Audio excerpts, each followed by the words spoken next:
রাস্তা তো ভাই আমার জন্যই বানানো হয়েছে। হ্যাঁ, আমার জন্যই রাস্তা বানানো হয়েছে। এটা আমাদের রাস্তা। আমার বাবার, আমার দাদার, আমার ট্যাক্সের টাকা দিয়ে বানানো রাস্তা। আমি ভাই যেমনি ইচ্ছা হয় তেমনি রাস্তা ক্রস করব। এই লোকের কি? এই লোকের খাইয়া পড়ে কি কোনো কাজ কাম নাই? আমার ইচ্ছা হইলে আমি রাস্তার পাশে শুইয়া থাকবো, আমি বইসা থাকবো। আমার যেমনি ইচ্ছা আমি তেমনি থাকবো। ওর কি ভাই? ও আমারে জ্ঞান দেওয়া। গত কয়েকদিন আগেই আমি নতুন বাজার গিয়েছিলাম। তো নতুন বাজার ইউএস এম্বাসির ঠিক সামনে থেকেই আমি জলসিঁড়ি যাওয়ার উদ্দেশ্যে ১০০ ফিট ধরে জলসিঁড়ি যাওয়ার উদ্দেশ্যে রাস্তা ক্রস করতে যাই। রাস্তা ক্রস করতে যেয়ে যে কি বিড়ম্বনায় পড়ছি আমি বোঝাইতে পারবো না। আমি প্রায় ১৫ থেকে ২০ বার রাস্তা ক্রস করতে গেছি কিন্তু রাস্তা ক্রস করতে পারি নাই। রাস্তায় এত যানবাহন যে আমি কোনোভাবেই রাস্তা পার হইতে পারতেছিলাম না। তো এই অবস্থা দেখে আমারে এক লোক হাত ধরে টান দিয়ে নিয়ে এসে বলল, "ভাই, আপনি এইভাবে কেন রাস্তা পার হইতে যাইতেছেন? আপনি তো চাইলেই এই যে কাছেই একটা ফুটওভার ব্রিজ আছে, এইটা পার হইতে পারেন। এই যে এই পাশে একটা জেব্রা ক্রসিং আছে, ওইটা দিয়ে আপনি রাস্তা পার হইতে পারেন। কিন্তু আপনি ভাই এই রাস্তার মাঝ দিয়ে দৌড়ায় কেন রাস্তা পার হইতে যাইতেছেন?" এই লোকটার কথা শুনে ভাই আমার যে কি পরিমাণ মেজাজ খারাপ হয়েছে সেটা বলার মতো না। আমার মেজাজ টেজাজ পুরাই খারাপ হয়ে গেছে। আমি কোনোভাবেই আর নিতে পারতেছিলাম না যে এইটা কে ভাই? এটা কোন লোক ভাই? এটা কি ধরনের লোকের কি ধরনের ব্যবহার? আমারে আইসা জ্ঞান দিতে। আমি কি ওর জ্ঞান নিবো ভাই? আমি ওর খাই না পড়ি যে আমি ওর জ্ঞান নিবো? এই লোকটা কি মনে করে আমারে? আমি কেন ভাই জেব্রা ক্রসিং ব্যবহার করব?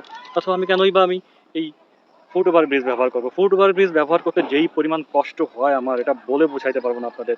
এই একবার এইভাবে ওঠো, আবার সোজা যাও, আবার এইভাবে নামো। আবার ইউএস এম্বাসির সামনে যে ফুটওভার ব্রিজটা এটা অনেক উঁচু ভাই। এত উঁচু যে পাহাড় সমান উঁচু।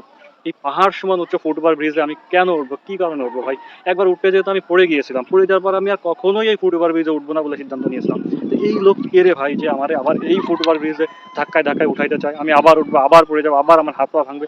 এইটা কি সম্ভব বলেন? এইভাবে কি হয় বলেন? এইভাবে হয়? ওইদিকে দেখা যাচ্ছে আবার জেব্রা ক্রসিং। জেব্রা ক্রসিং এ গেলে তো আবার আরেক মহা সমস্যা। জেব্রা ক্রসিং এর উপর দিয়ে গাড়ি দাঁড় করে রেখে দিছে।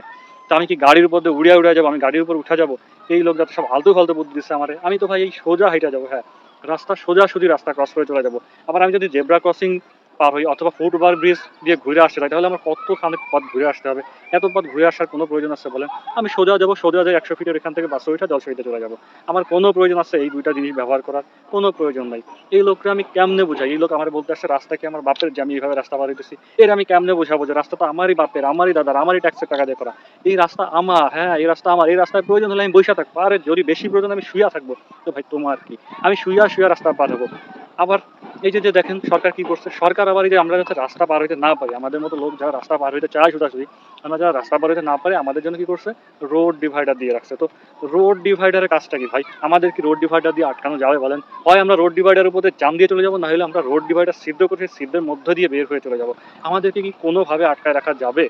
কি ভাবে সরকার মনে যে আমাদেরকে রোড ডিভাইডার দিয়ে আটকায় রেখে দিবে? আমরা যেভাবেই হোক চলে যাবোই।